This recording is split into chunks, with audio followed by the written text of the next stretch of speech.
镜头转来到国内，每年的健保总价略要超过9000亿。卫福部健保会将进行健保总价协商，不过病院的总价部门、甲西医基层部门，佮有付费者代表，三方是超白平，略要协商无共识。可以协商的总金额，其实明年是相对的只有174亿。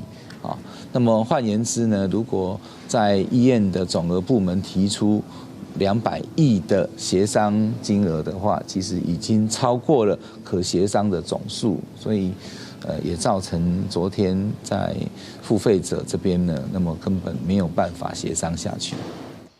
健保总价协商无共识，健保署表示，虽然每年的总价来到530亿，不过会当协商的金额仅177亿。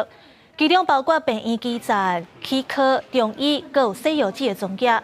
那医界提出200多亿，已经超过协商的总数啊，所以无法度达成共识。